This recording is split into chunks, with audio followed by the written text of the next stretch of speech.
Good evening. Happy Thursday once again. Welcome back to the man cave. Seems like it's been a long time.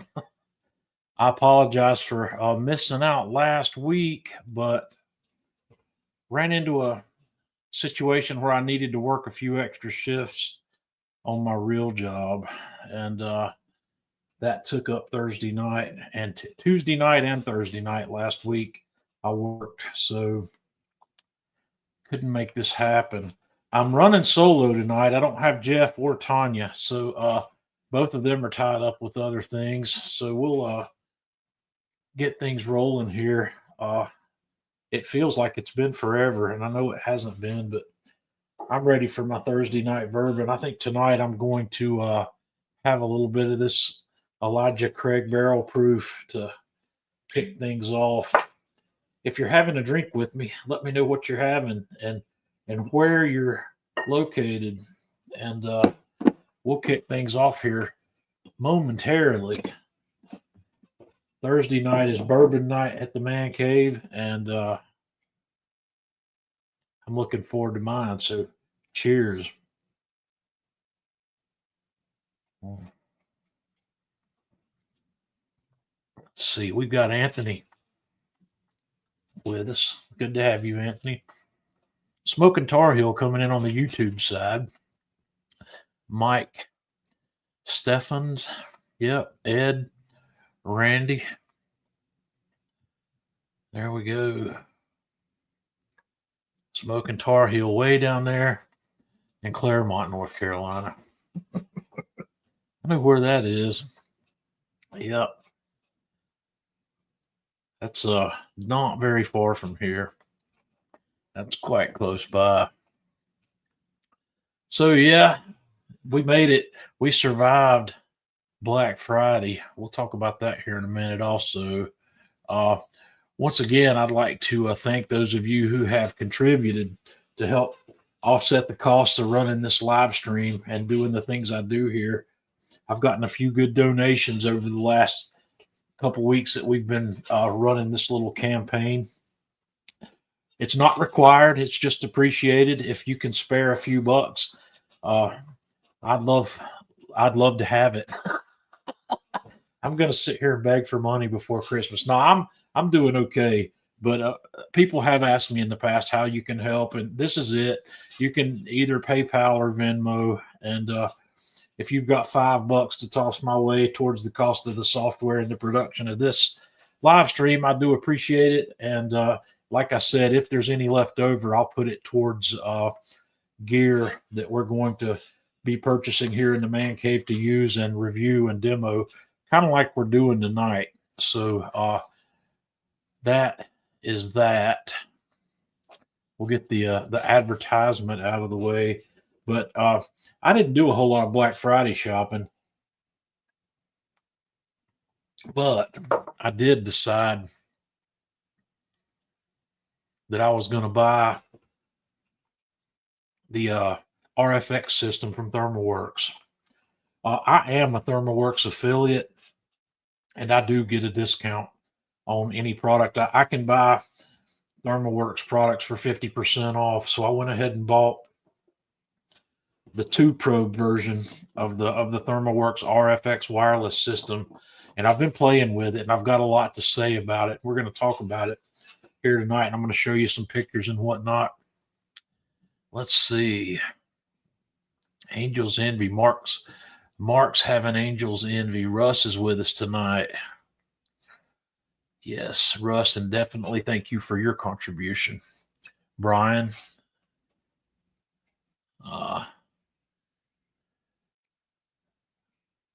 So Tar Heel says he has the smoke and he's looking at the RFX. Maybe what you see tonight will tip you one way or the other on the RFX. I've got some good things and some bad things to say about the RFX, and I'm going to cover it. I'm going to cover all of what I've discovered so far. I've run tests and I've run cooks with it, and I've seen what it's capable of, and I've been trying to see what's going on.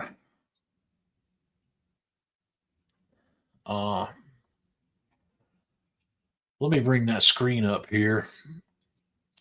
I bought the RFX, and like I said, I went ahead when I found out I could get the stuff for 50% off. I went ahead and bought the 2-probe version. Let me this I don't know what the 2-probe version sells for, but we'll have a quick look here. It's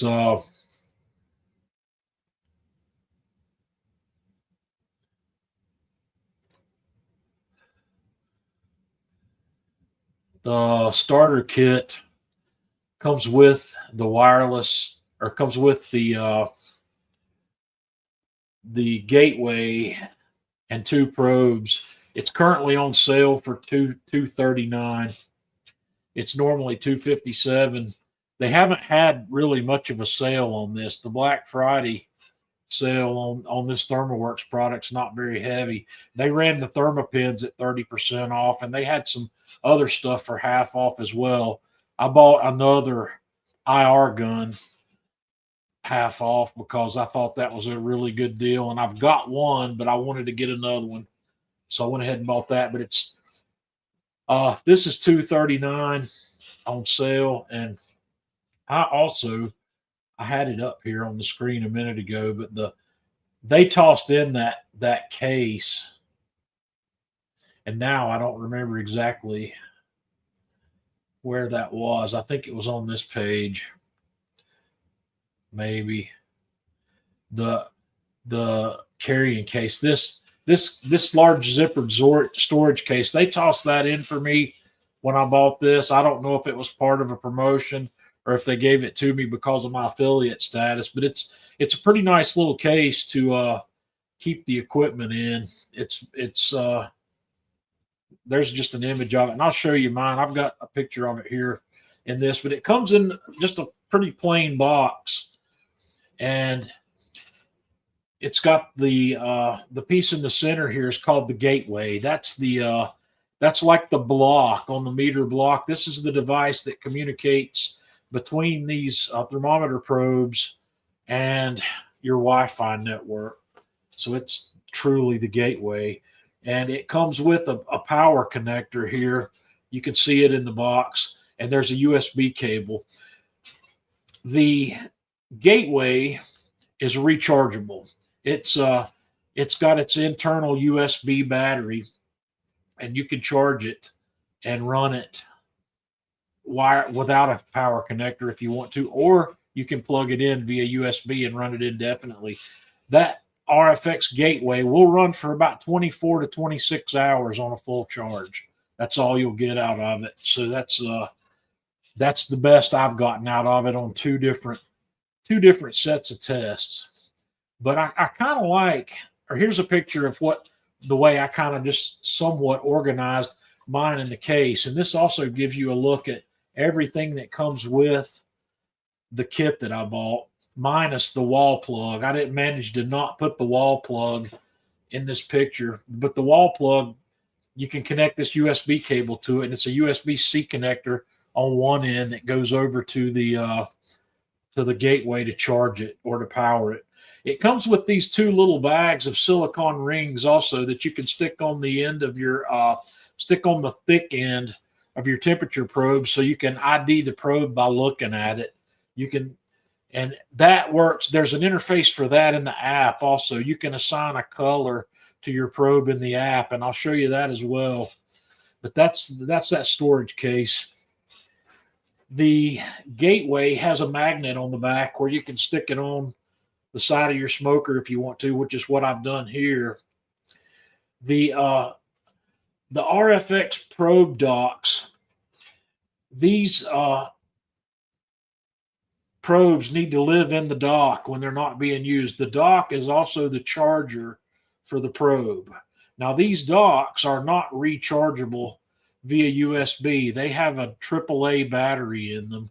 And I didn't take a picture of the bottom of it, but true to form with Thermoworks, if any of you have different Thermoworks devices, you have to have a little screwdriver to take the case apart or to take the cap off to get to the battery. And it's not a thumb slider. I don't know why they don't do that, but Thermoworks feels compelled to make you get out a little small Phillips head screwdriver to get into the battery compartment of this thing. But it comes with 2 batteries, and they're already installed in these, ready to go. And those batteries recharge these probes. And these probes, according to Thermoworks, will fully charge on these bases in 20 minutes. So it's not really a problem to keep these guys fully charged. They also say, or we'll talk about their times here in a minute. I'll tell you about the times they tell you can get and the times we actually get when we get on down the line here just a little bit. The bases, the charger bases also have magnets on them, so you can stick them beside your grill or on your grill if you want to. I'm not really sure why you would do that. I just stuck those on there to show you that they have the magnet. The gateway comes with its own probe to use for ambient temperature readings.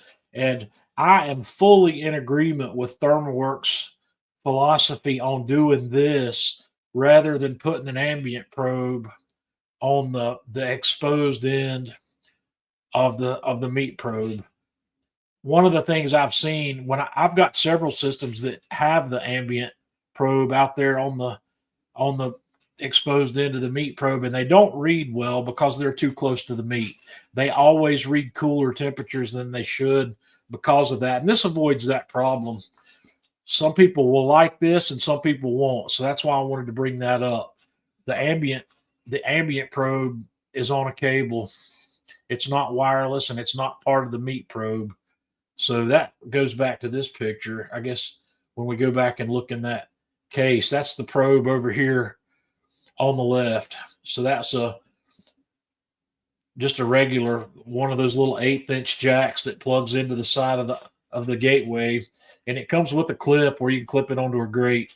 So that's optional. You don't have to use that. If you're using this system in a pellet smoker or some other smoker that's automatically controlled, you don't really need to run the ambient probe. You can leave it out of the loop and just run your wireless meat probes. But if you want to run the ambient probe, you can. So it's like I said, I've done my testing so far in my pellet grill where I don't need that ambient probe, but I've been running it just for the sake of running it. If I was running it in the Kamado Joe, I would use that ambient probe. And I'm going to show you another reason you might want to run the ambient probe when we get on down the line here just a little bit. But that's my ambient probe sitting there. And the meat probes, this is a picture of one that I had stuck in a Boston butt that I cooked. And these pictures that you're going to see tonight, some of the screenshots from the app are coming from multiple tests. So you might see some numbers here and there that don't make sense. And if I see any that are out of whack because they're not from the same test, I'll let you know. But I don't think that's going to come up. But you can see here that I've got the red silicone ring on this one. And I that way I could identify that probe since I've got on this first cook, I cooked 2 butts and I had another one in with a different color on it. What you can see here, over here on this butt on the right, I've got a yellow silicone ring on that one. I think I named the red one probe 1 and the yellow one probe 2 in the app. And so I'll let these guys roll.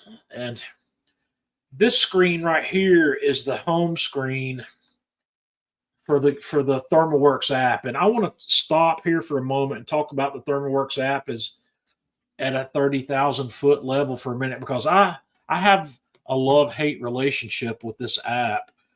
When I first tested the Thermoworks app is when a long time ago, when I got one of the bellows fans to work with the Thermoworks signals unit that I had. This app was a joke.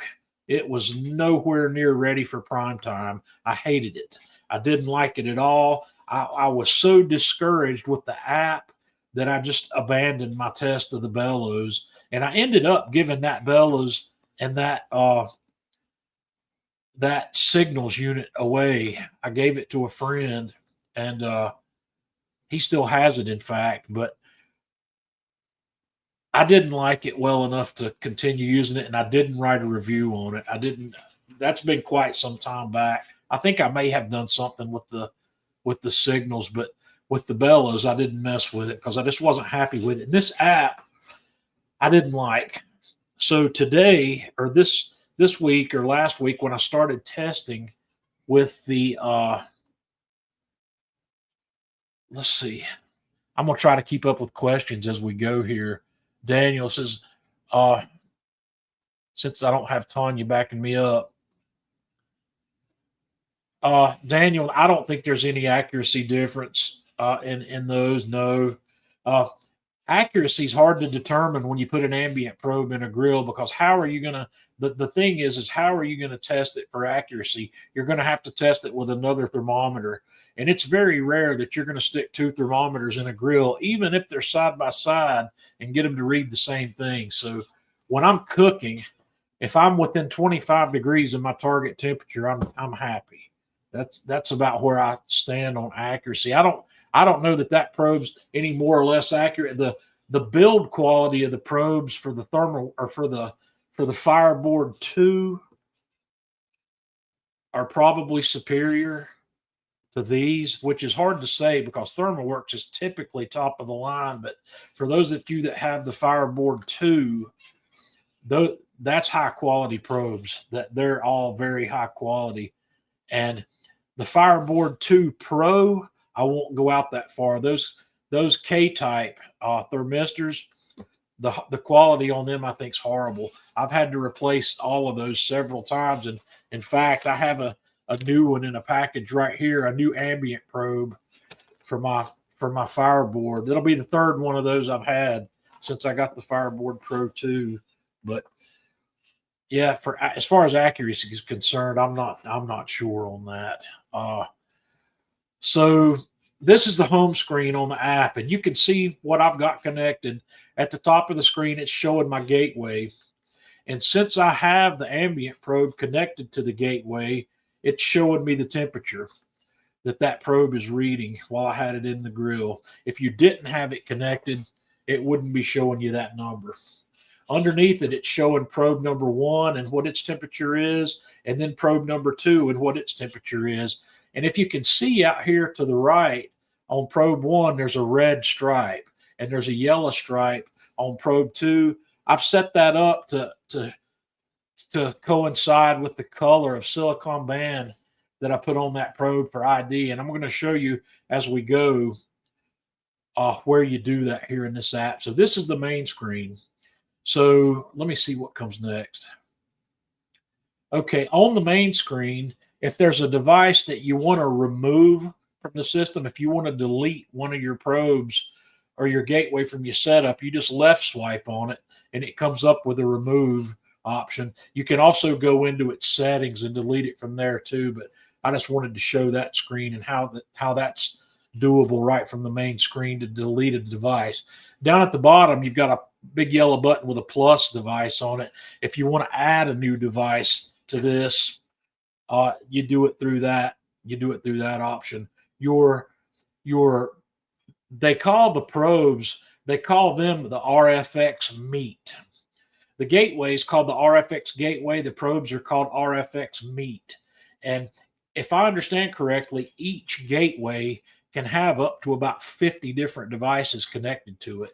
So well, more on that later. But if you're from the main screen, if you tap on the gateway, it brings you to the gateway's individual screen where you can see it's showing the temperature.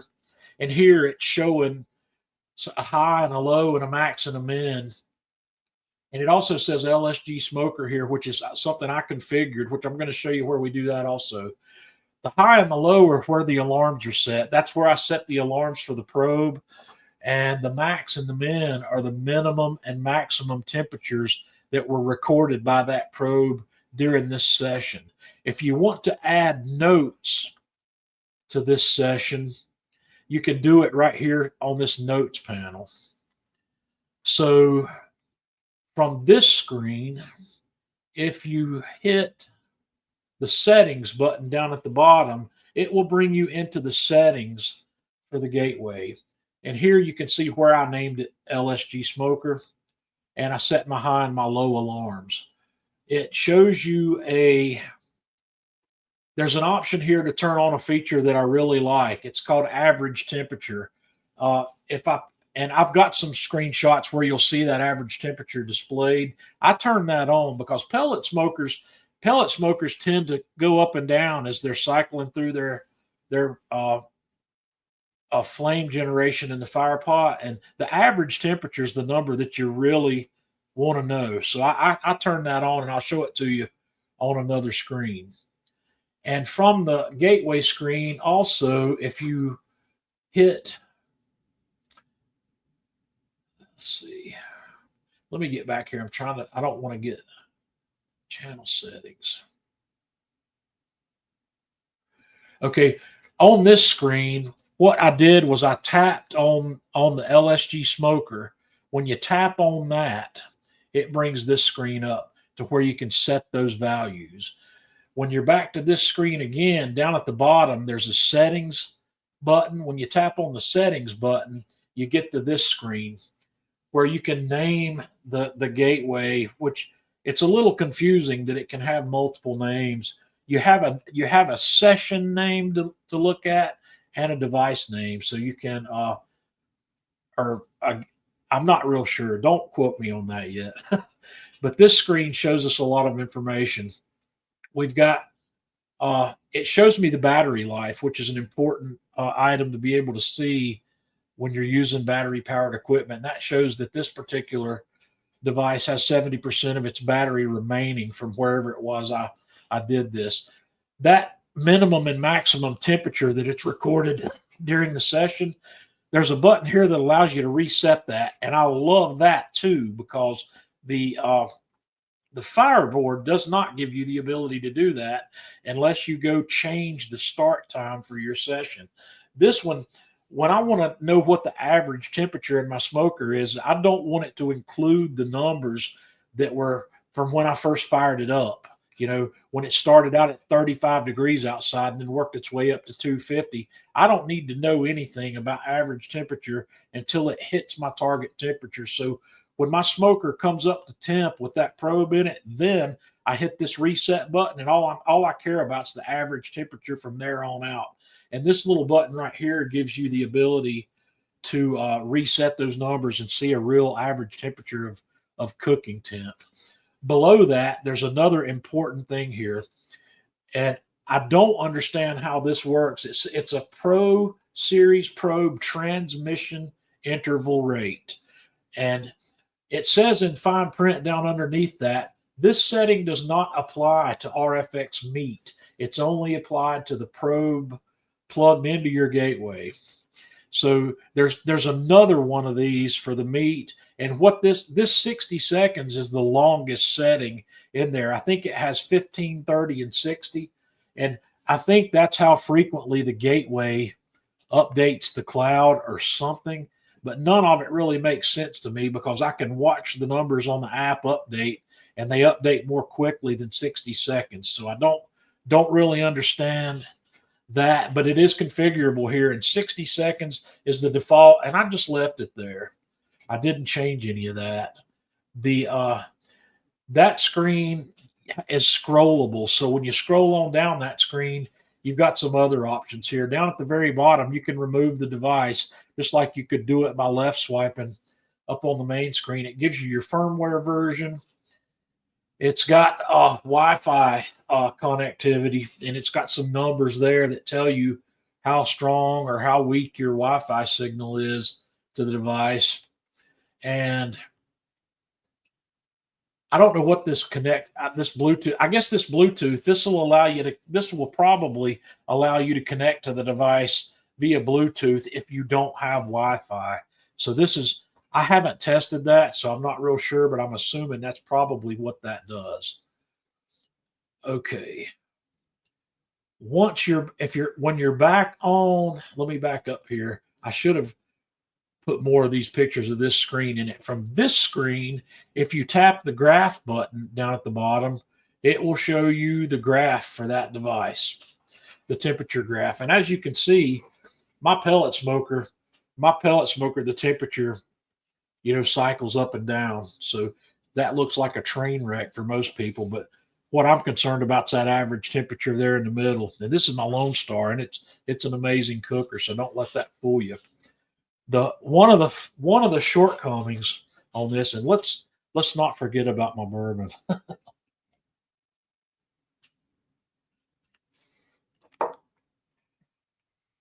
One of the shortcomings on this app in terms of graphing is I can't see my graphs together. I can look at the graph for the gateway for the ambient temperature of the smoker. I can look at probe number one's graph. I can look at probe number two's graph. Nowhere within this system that I'm aware of can I look at one graph that shows all three lines. And that kind of thing makes me believe that the designers on this app and whoever they've got on the design team, they're not barbecue people. They're not familiar. They may not be familiar with the kind of things that you and I look for when we're doing this. In my honest opinion, graphs are pretty worthless. I've never in my entire cooking history with electronic temperature controllers gone back and looked at a graph after the cook. The only thing I find useful sometimes with a graph is looking at if I've got multiple cuts of meat, like if I've got two butts on the grill, if I can see both of those on the same line, or on the same graph, I can see why one might be cooking faster than the other, or which one's cooking faster than the other, and maybe learn from that different positions in the smoker make them cook differently. But these graphs to me are irrelevant, but I really think you should be able to have some screen somewhere that will show you all of your graph, show all three of these on one screen. But we don't have that with this app. Back from that main screen, if you tap the sessions button, which is up here in the upper left, you have options here. You can rename the session. Like I could call this Boston Butt Cook. And on this particular session, I didn't give it a name, and it's blank up there on the top of the screen, as you can see, or if you can see that up there. I can rename it. I can end and archive, and I do that when I stop a cook and start a new one. I don't know if it's necessary. You can share your live session. You can set this up and share it where you can send somebody else a link and they can look at your graph data, kind of like the Fireboard does. The Fireboard, you can share a cook on the Fireboard. And before I forget to tell you, the Gateway also, or the RFX also has a web-based side on the cloud. It's cloud.thermoworks.com. And you can, if you have one of these on your account, you can log in there and you can see all of this same data on your PC and don't have to be looking at it on the phone if you want to. But you can share that live session, or you can save and start a new session. You may, for some reason or another, like if you're going to cook one thing and then without shutting your smoker down, cook something else, you can go in and tell your Gateway you're starting a new session, and it'll end that data, archive it in the cloud where you can get back to it if you want to, and start a new cooking session and start logging new data points. So let me figure out how let me go back here for a minute. That screen. Okay, from this screen down at the bottom, you have a history button. So if you tap that history button, you end up on this screen. And you've got two tabs up here. You've got an events tab and you've got a sessions tab. This events tab will show you any events or alerts that have happened on the Gateway during this particular session. And down here, the most recent ones are at the top. And down at the bottom here, it's telling me that I changed a temperature alarm setting. I changed the low temperature alert to a different number. And this pink one means I got a low temperature alert, and I got it because I opened the smoker and the probe cooled off enough while I had the smoker open to trigger that alert.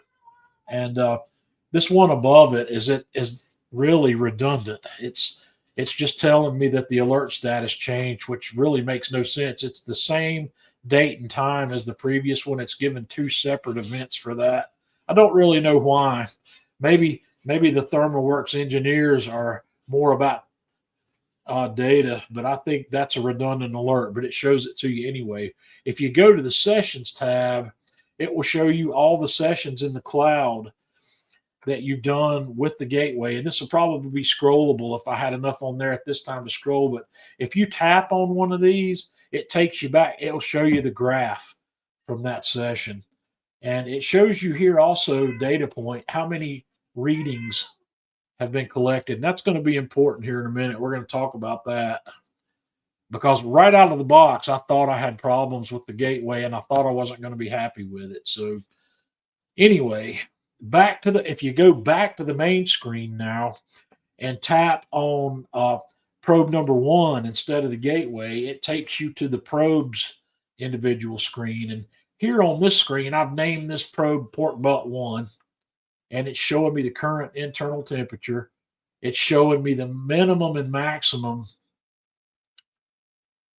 And I can tell you right now that this was a desktop test and not an actual port butt test. And it shows you where I have my high and low alerts set.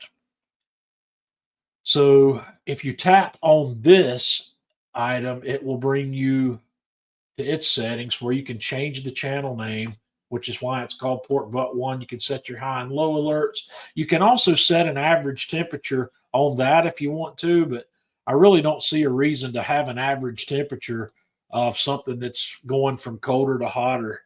And it's never going to be fluctuating up and down. It's just going to be, I don't know, if you were monitoring a refrigerator for or a freezer with one of these probes, which I don't see why you couldn't do, it gives you that functionality.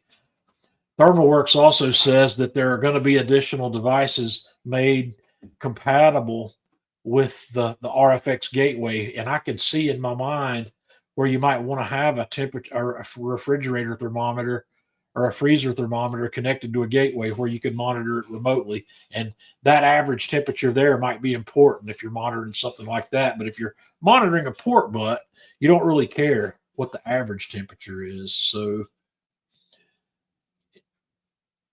from the session screen, which is the button up top, you can go into the session settings for each of the thermometers. Also, you can rename the session, call it whatever you want. You can end it and archive it and start a new one, or you can share that one as well. See, if I wanted to share the entire cook remotely with somebody, if I wanted to share what my gateway is doing and each of those probes are doing, with Thermoworks, it's 3 separate things. It's not all one grouped item. So, like I said, that tweaks me a little bit. That's a little bit different than something I would normally like. And there's also the save and start new function. If you wanted to pull that probe out of one piece of meat and stick it in another one, you'd hit that. And on the settings, you have the same sort of options. And this one's got an important one on it that I want to talk about. It's got the battery indicator showing that there's 60% battery left in this. Like the gateway, this one has this temperature-based transmission interval setting. The setting choices are 1 degree, 2 degrees, or 3 degrees. And in the fine print, it says RFX Meat sends updates when your food's temperature changes by your chosen degree.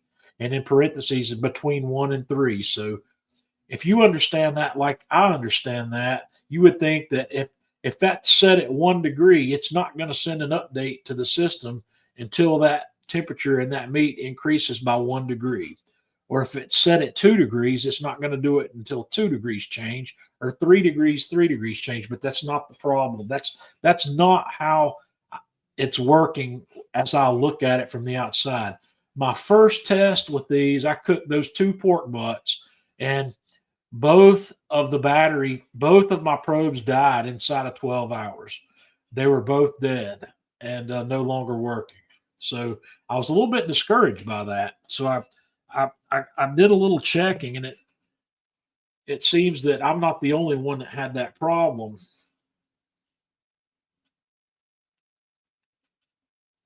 So I ran another test on the desktop. I said, okay, let's take it out of the smoker where it's not having to transmit through 1/4 inch steel to get to that. And the 1/4 inch steel, by the way, has not ever been a problem. I've never dropped a connection. I've I've tried to drop connections within reason and not been able to do it. It this thing does work better, and we'll talk about that too. But my batteries were dead again from the desktop test. One died in 10 hours and the other one died in 12 hours. And at this point, I'm upset because on the Thermoworks website, it talks about these probes being able to run for north of 50 hours on a full charge. So I said, well, something's probably wrong.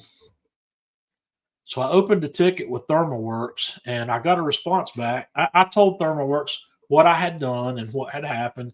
And the response from the guy, the first response, my ticket's still open. It's not resolved yet, but he says you should get 17 to 20 hours from those probes with it set at 1 second on the transmission interval. And I said, well, I'm obviously not.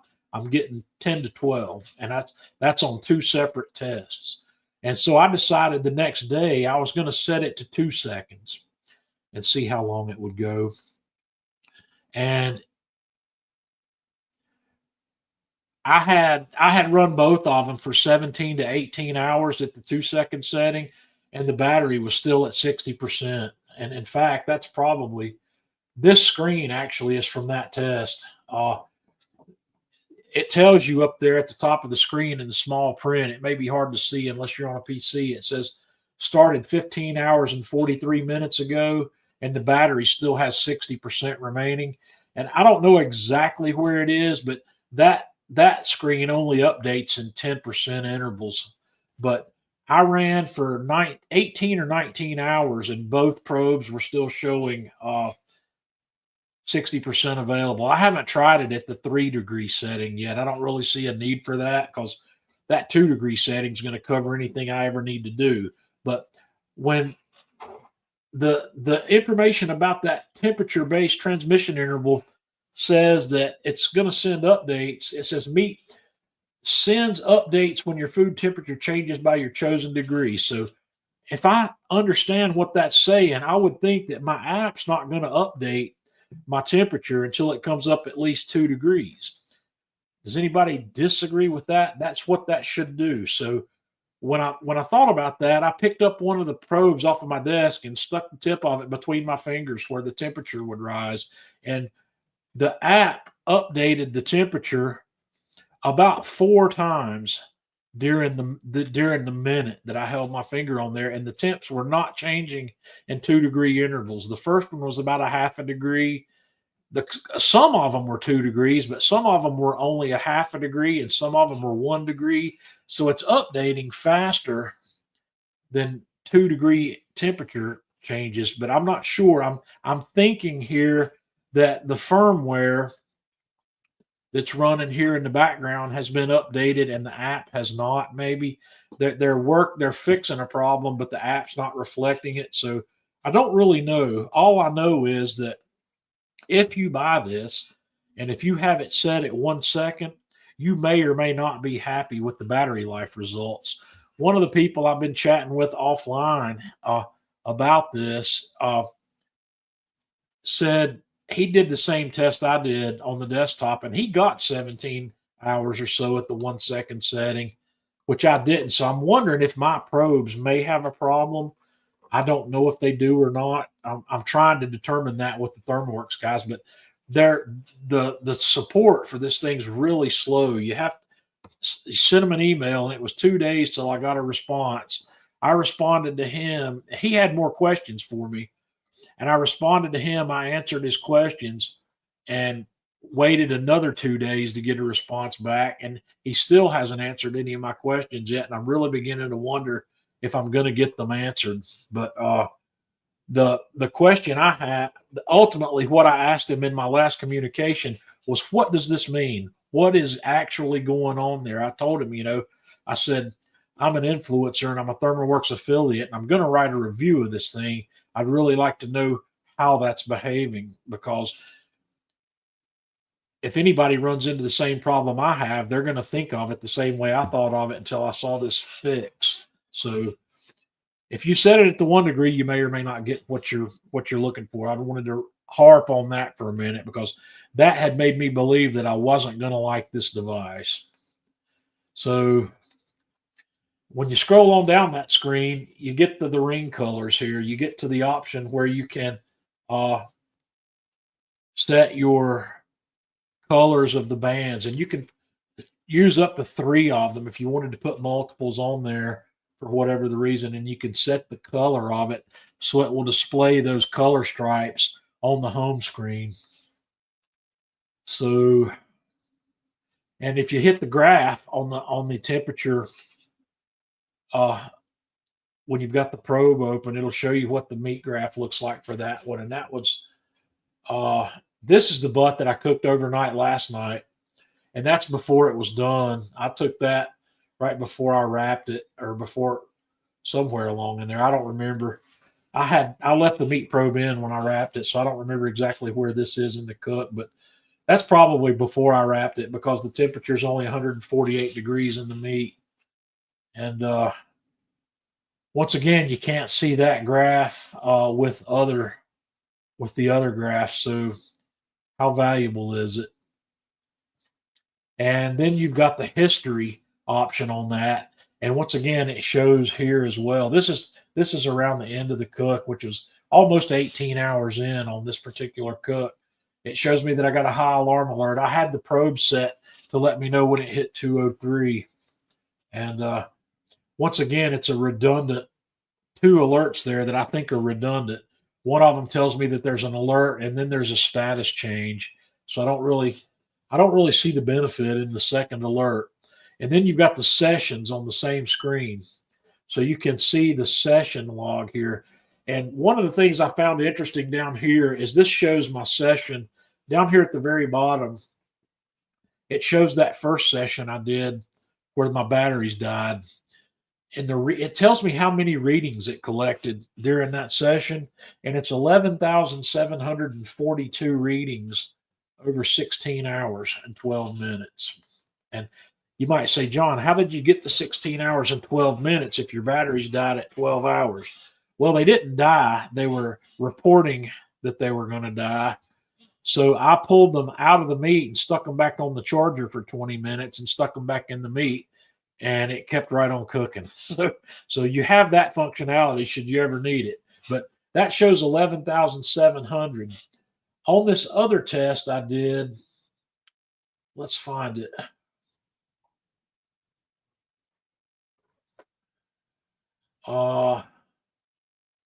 Up here, I started at 7:28 p.m. on Tuesday and went to Wednesday at 2:54 p.m. That was another desktop test. And during that time, that's 7:30. That's about 18 hours. It only collected 2,920 data points. So it collected a fifth as many data points, but the battery was nowhere near even close to being dead at that. So that setting on that transmission interval seems to make a big difference on how well that battery lasts. So that's all the pictures I have from this process. I want to talk briefly about my overall opinion of this product. Number one, I think I'm ultimately going to give this my good seal of approval. There are some things I don't like about it, but I have to look at this also. I'm biased. And the reason I'm biased is because I don't think there's an app out there that's better than the Fireboard app. I love the Fireboard app, and I'm spoiled rotten because of that. And I compare everything else to it. And nobody out there has anything that compares with that. I'm having to try to toss that aside when I evaluate this product. The Thermoworks app is not, I don't like it nearly as well as I like the app, but it's one of those situations where you have to accept the fact that different manufacturers, they're not going to be identical. They're not going to have the exact same app look and feel or user experience or whatever you want to call it as the next guy down the block. This I'm gonna add the Thermoworks bellows. I'm gonna buy another one of those. Uh, the bellows sells for $79, and that's just the fan controller. But that fan controller is compatible with the RFX gateway, so I can power the Kamado with this. I can run the bellows fan to control the Kamado with this, and use the wireless probes in it as well. So that I find to be impressive. I haven't done it yet, but I'm sometime after the first of the year, I'm going to order the bellows, and then I always said I'd be the first kid on the block to buy whatever controller system had a wireless probe and a fan controller. This is probably not the first one, but it's the first one that I would have considered buying. I know Fireboard's got that wireless probe, but they're hard to get and they're expensive. I think these RFX probes are $89 a piece. The Fireboard probe's $150, and you also have to buy that $20 antenna that plugs into the Fireboard base to be able to use that probe. And I don't know if I'm gonna buy that one or not at $150. The ultimate thing I want to do is I want to recommend that you not buy wireless probes. And I know that may sound funny, but it's really an expensive gadget, or it's an expensive device to for what it is. When and all of my cooking, I ask myself, at what points do I need a wireless probe? And in my cooking, there are very few. Uh, the biggest thing in our community, my and your community, is rotisserie cooking. People might want to monitor their meat when it's on a rotisserie. I don't find it any hassle whatsoever for me to open the grill, stop the meat turning, and hit it with an instant read thermometer. I know people don't want to have to do that, but ask yourself, how much are you willing to spend and not have to do that? And if that number is $300 or more, then this is your answer. This system, well, for monitoring only, you wouldn't go north of 300. You'd be at, I don't know, 159, 169, I think, for a single probe version of this, 259 for the dual probe, and you can keep adding probes as often as you need them. So it's a question of, what are you going to do with it, and do you need wireless? You can deep fry with these probes. These probes are fully capable of working in a deep fryer. So if you want to throw that turkey in a deep fryer with a probe in the breast, these will do it, no problem. If you want to put it in sous vide, you can do that also, and I can see that being a benefit. I don't do a lot of sous vide cooking, but there is one thing that I like to sous vide chicken breasts if I'm going to use the chicken as an ingredient in something else, because I like to cook that chicken no hotter than 140 degrees. And for that chicken to be properly pasteurized at 140, it's got to be at that temperature for at least 28 minutes after it reaches the temperature. And if you've got one of these, you can put one of these probes in the meat and put it in your vacuum seal bag, and you'll know when you get to temperature with that probe in it, and then you can let it sit there for however long you need to get that. But beyond that, those are the only three instances I can think of where a wireless is handy to me in any way, shape, or form. Rotisserie, which to me is not something I would ever spend it on just for that, but the deep fry maybe. But you can also lift that turkey up and stick an instant read thermometer in it also if you're deep frying. It's no big deal to do that. That's the only way I've ever done it in the past, is with a thermopin, and the sous vide thing is the only one where there's not a really great solution. There are non-wireless solutions for sous vide also, but Thermoworks makes some of those, in fact. But do you really need it? That's the question. Boater says, I like that recommendation on wireless. Learning the hard way, I'm never against having the toys. I'm a gadget guy. I like gadgets. I like them as much as the next guy. And I you're going to ask yourself next, why is John buying this for himself and then saying he wouldn't recommend it just because you don't need it? I can't make a recommendation. I'm not going to make a recommendation on something that I haven't had my hands on before. And I'm probably not going to try to steer you away from something that I haven't had my hands on before either. So I feel kind of compelled to play with some of this stuff. And that way, at least you'll know when I tell you this, that, or the other, that it's because I've played with it. It's because I've tested with it, I've cooked with it, and I've got some hands-on experience with it. You can get recommendations and for and against products like this all day long in any forum you go to from people who have never had their hands on one before.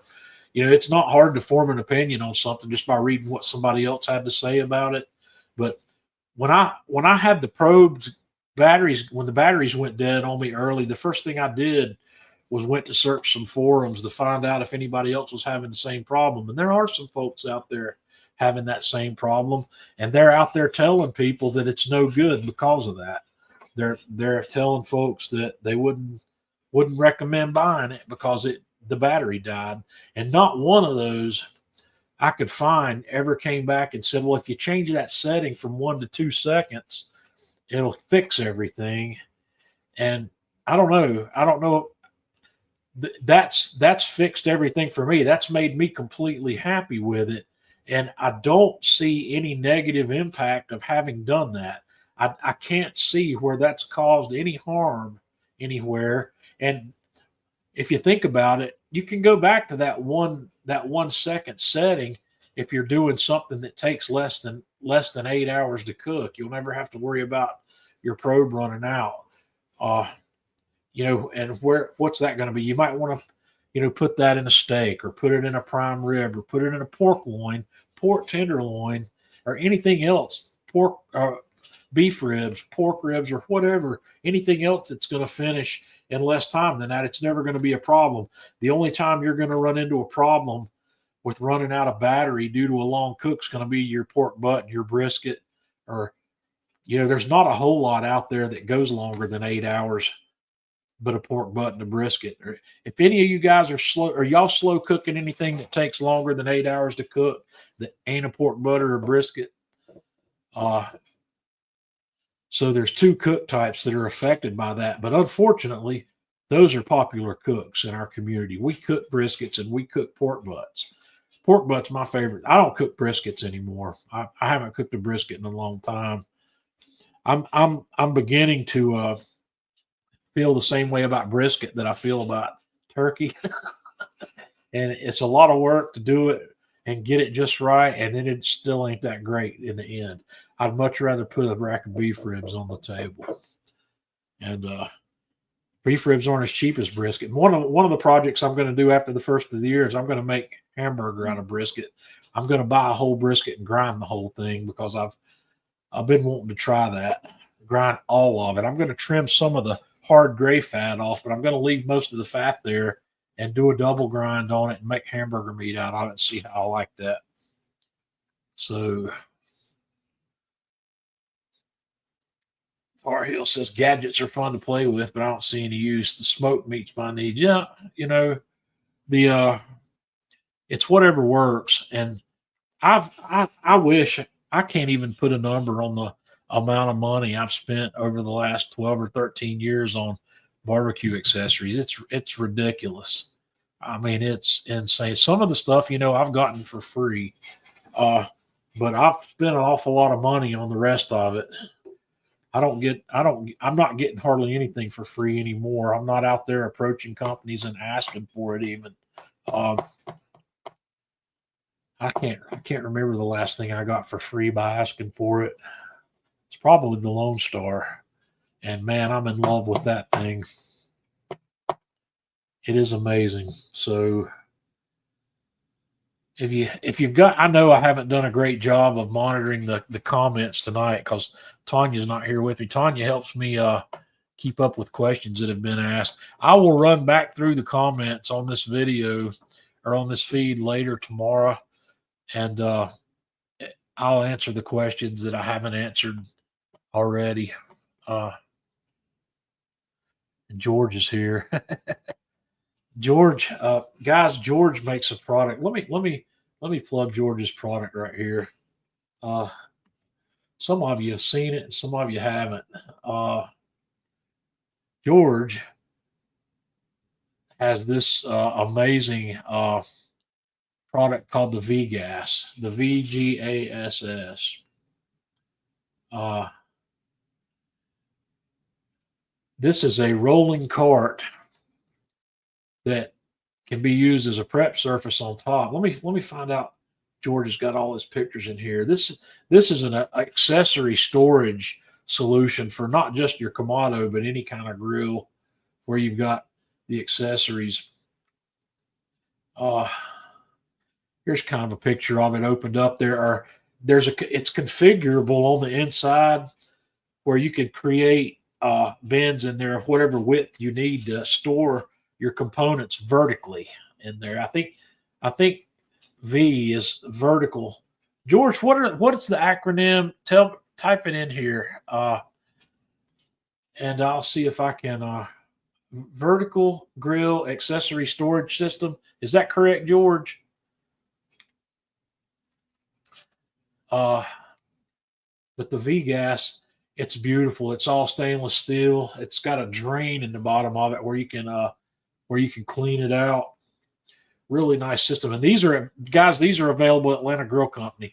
In fact, I think he's got one on the showroom floor right now at Atlanta Grill Company that I saw him post a picture of just the other day. And George, guys, George is also a pilot. George told me, I got a text from George one day. He says, I'm getting ready to fly over your house. And I got a picture. I got 2 pictures of him of my neighborhood. He was right over my neighborhood, but unfortunately, one of the pictures had my house in it, but one of the stabilizer bars under his plane wing or something was right over our property. You couldn't see my house because of the bar on his airplane. So George was up here donating his time and efforts into hauling emergency relief supplies into Western North Carolina after Helene came through. He was airlifting goods out of Statesville. I think he said he was in Statesville, North Carolina, hauling goods out of that airport up into the Asheville and Western North Carolina area. And George, we really appreciate that. And George, it's still chaos up there. I don't know if you've been following it, but I believe it's going to be years until they're in full recovery up there from the damage that was done. And I'm sure you flying over it got to see exactly how bad some of that damage is. But guys, I'm telling you, businesses, homes, people's lives are washed away, and there's still people that are missing that I don't know if they'll ever be found or not. And that number's in the thousands also. It's that bad that when you've got a mountain community like that suddenly gets 20 plus inches of rain in 10 to 14 hours, there's nowhere for it to go. It makes a mess. Yeah. All right. Well, like I said, I didn't have Jeff or Tanya tonight, but next week we'll be back next Thursday. Tanya and I are taking a little vacation. We're leaving Sunday, and we won't be back until Wednesday evening. So we'll have a live stream next Thursday. I don't know what we're going to talk about because I won't have done any cooking myself between now and then. I've got a lot to do before I leave, and we'll have Jeff back. So maybe I'll come up with some other topic we can talk about the week before Christmas. Christmas, I believe, is on a Wednesday this year, so the day after Christmas will be a Thursday. Maybe we can do a live stream then. So we'll see. We'll see what's going on. But I think I'm going to wrap things up from now. But let me know in the comments what you think about the what I've had to say about the RFX. George, I'll get with you in Instant Messenger here in just a little bit, and we'll see. I'm not sure what I've got going on yet, but if you're going to be in the neighborhood tomorrow, I'd love to hook up with you. So I'll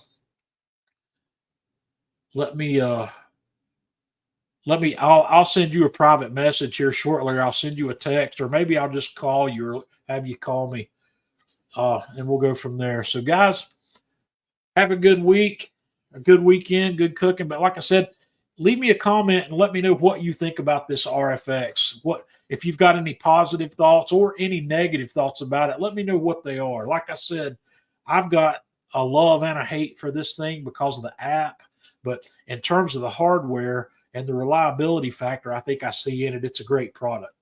So guys, let me close that out. Y'all have a good week, and we'll see you next time around.